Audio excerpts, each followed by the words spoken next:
अभी हम लोग मौजूद है उत्क्रमित मध्य विद्यालय सियालजोड़ी के कक्षा 8 में। जानेंगे कि बच्चों को किस तरह से पढ़ाया जाता है।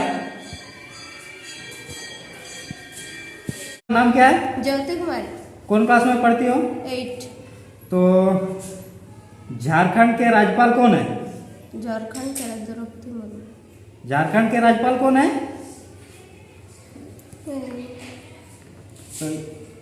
जानेंगे दूसरे बच्चे से। आइए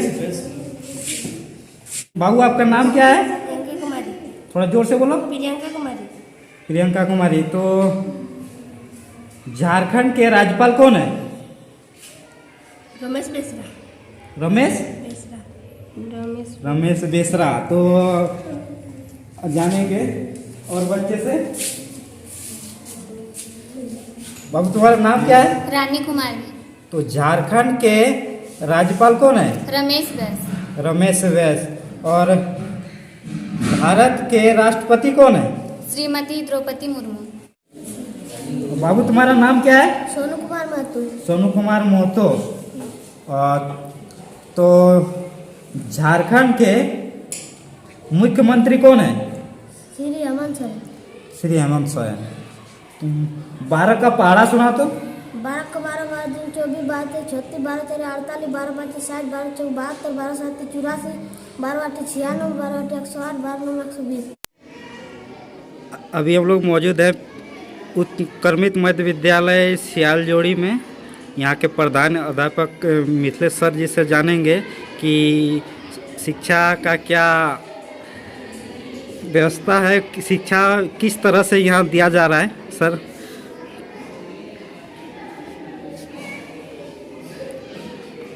यहाँ जो है पूरे देश में या पूरे झारखंड में यह शिक्षा की योजनाएं तो बहुत बन रही हैं, लेकिन उसका योजनाओं का कार्यान्वयन जो है बच्चों के जो है भौतिक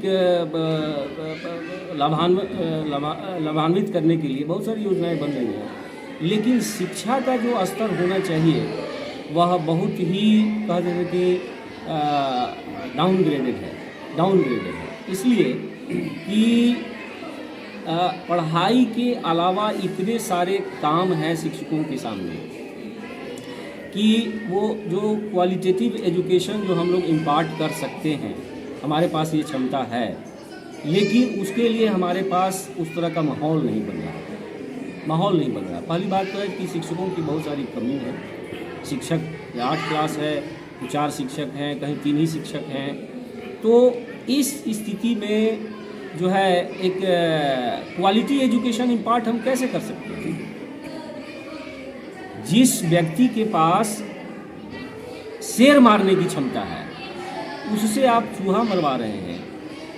ये जो है से कि शिक्षकों को तो बना दिया गया क्लर्क, और शिक्षक इतने टेंशन में रह रहे हैं। हम कहते हैं कि शिक्षा का जो आप शिक्षा देते हैं वह किसानी की तरह है।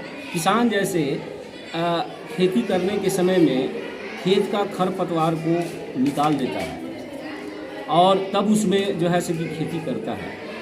हम जब हमेशा टेंशन में रहेंगे, हमारे मन में खरपतवार रहेगा, तो हम कंसंट्रेट कैसे करेंगे शिक्षा देने के लिए? आज कंसंट्रेशन जब है नहीं, हम जो है से कि भागा दौड़ में एकदम चल रहे हैं, है ना, रिपोर्ट पर रिपोर्ट। ये तो क्लर्क का काम है, ये शिक्षक का काम नहीं है, ये क्लर्क का काम है। और उस स्थिति में आप हमसे कहिएगा कि आप क्वालिटेटिव एजुकेशन आप इम्पार्ट कीजिए, तो हम कैसे कर सकते हैं? असंभव चीज़ है। इसके लिए तो हम यही गुजारिश करेंगे सरकार से, विभाग से, कि जो है कि शिक्षकों की संख्या बढ़ाई जाए इस स्थिति में जो है। और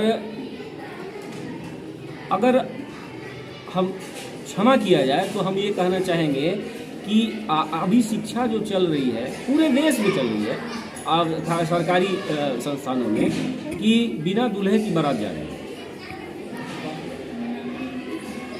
रमन महर्षि से पूछा गया कि भारत देश की समस्याएं क्या है, बोले कि एक ही समस्या है, शिक्षा की कमी। और समाधान क्या है? एक ही समाधान है, शिक्षा। तो स्कूलों की स्थापना जो हुई है, या हम शिक्षकों की जो बहाली हुई है, वह क्या सिर्फ रिपोर्ट देने के लिए हुई है? हम जो है हम पढ़ाने के लिए ना शिक्षक नियुक्त हुए हैं। कोई भी पदाधिकारी, कोई भी मिनिस्टर, कोई भी जज क्या ये कह सकता है कि ये शिक्षा का माहौल है?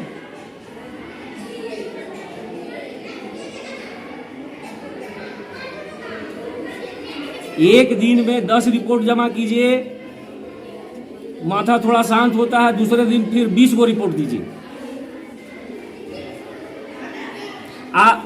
निश्चित रूप से प्रधानाध्यापक के से अकेले जो है पूरा रिपोर्ट तैयार नहीं होगा। किसी एक शिक्षक को आप बोरो कीजिए, उसके लिए बोरो रखिएगा।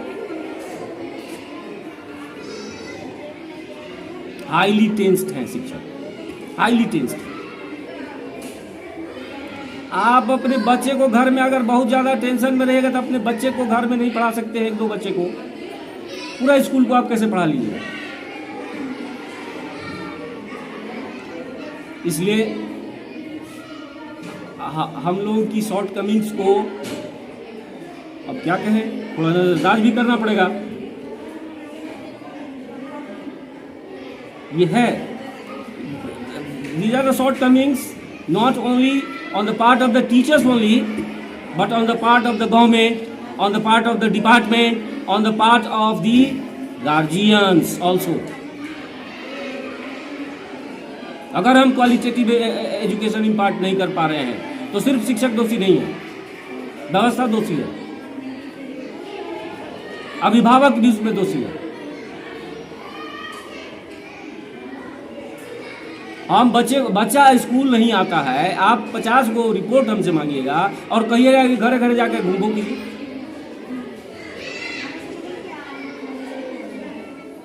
ये कैसे संभव है? एक आदमी कैसे ऐसा कर सकता है? रोबोट तो है नहीं, आदमी मशीन नहीं है। सबसे बड़ी चीज तो है कि शिक्षा का जो 2 बिंदु हैं, एक तो नॉलेज इंपार्ट करना और एक है उसमें संस्कार का आरोपण करना, बच्चों में संस्कार का आरोपण करना। शिक्षक जब डरा हुआ रहेगा, शिक्षक जब टेंस्ड रहेगा, तो कैसे भविष्य की आप आशा करते हैं? आप कैसे भविष्य की आशा कर सकते हैं? कहा गया है कि शिक्षक के व्यक्तित्व से बड़ी कोई संस्कृति नहीं हो सकती। शिक्षक से बड़ी कोई संस्कृति उससे ऊंचा जा ही नहीं सकती है। और आप पता नहीं क्या ठेकेदार बना दिए, क्लर्क बना दिए, ये कर दिए, वो कर दिए, क्या कर दिए आप शिक्षक को? इस तरह से शिक्षा तो हमको नहीं लगता कि हो सकती है। समझते सभी लोग हैं, लेकिन पता नहीं क्यों ऐसा ही चल रहा है।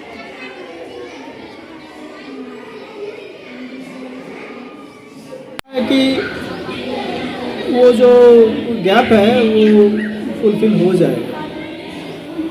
कहीं शिक्षक का घोर कमी है। यहाँ 6 to 8 में मैं अकेला विज्ञान शिक्षक हूँ, तो और भी विषय हैं, संस्कृत के टीचर नहीं हैं, आपका जाके सामाजिक विज्ञान, ये सब अंग्रेजी, हिंदी, ये सब विषय का जो गैप है उसको पाटने के लिए तो शिक्षक का ज़रूरत है। शिक्षक और 2 शिक्षक के यहाँ 6 to 8 में आवश्यकता है। एक तरफ कहा जाता है कि सरकारी विद्यालयों में मिड डे मील भोजन, उसके बाद बच्चों का ड्रेस सब मिल रहा है, लेकिन शिक्षा नहीं मिलता है। ये शिकायत काफ़ी लोगों का है, तो इसके बारे में आपका क्या कहना है? देखिए सर, इसमें जो है व्यवस्था सरकार तो दे रही है, लेकिन टाइम टू टाइम नहीं होता है। शिक्षण का यह माहौल नहीं बन पाता है। सारे बच्चे जो है मिड डे मील और हमारे सरकारी तंत्र हैं वो मिड डे मील और बच्चे के रिपोर्ट से उलझे हुए रहते हैं, और उलझे हुए रहने के कारण जो है व्यवस्था फेल्योर हो जाते हैं। हम लोग 4 शिक्षक हैं और क्लास 8 है। हम लोग तो क्लास TLM के माध्यम से, चाहे विधि व्यवस्था के माध्यम से, प्लान के माध्यम से, लेसन प्लान के माध्यम से कक्षा में जाते हैं। तो सर तुरंत बुलवा लेते हैं कि कुछ रिपोर्ट बनाना है, आइए, तो फिर हम लोग रिपोर्ट बनाने आ जाते हैं। इस प्रकार से हम लोग का जो है प्लान तैयार हो जाता है। लेकिन हम लोग संसाधन के अनुसार पूरा कोशिश करते हैं कि सुचारू रूप से बच्चों के पास हम लोग समय दे रहे हैं और समय के साथ अनुकूल भी है और बच्चे सीख भी रहे हैं। लेकिन जिस अनुपात में सीखना चाहिए उस अनुपात में नहीं सीख पाते। और ये सारी परेशानियाँ हैं सर के, हमारे प्रभारी सर के पास बहुत सारी परेशानियाँ हैं। मिड डे मील में भी जो है चारों रूप से दे रहे हैं, ड्रेस भी दे रहे हैं, लेकिन अभी जो है ड्रेस के पैसे जो हैं वो बच्चों के अकाउंट में आते हैं। जब बच्चे से पूछे जाते हैं तो बच्चे बोलते हैं कि मेरे अकाउंट में पैसे अभी तक नहीं आए। तो इस पर फिर वेरिफिकेशन के लिए अकाउंट नंबर हम लोग लेते हैं, अकाउंट नंबर को प्रखंड में जमा करते हैं। तो इस तरह से हम लोग उलझे हुए रहते हैं। तो सरकार की क्या बोले, सरकार जिस तरह से व्यवस्था देती है उसके अनुसार हम लोग काम करते हैं। ये सारी व्यवस्था जो है बच्ची जो है शिक्षक से क्या सीखने के लिए 4 कोण की बात होती है। 4 कोण में 25% शिक्षक सिखाते हैं, 25% जो है बच्चे अपने परिवेश से सीखते हैं और 25% जो है शिक्षा विभाग की व्यवस्था से सीखते हैं और 25% जो है अपने आप सीखते हैं। व्यवस्था में हम लोग तो पूरी कोशिश करते हैं और फलाफल कुछ हद तक ठीक भी है और इस पर ज़्यादा तो कुछ नहीं बोलेंगे।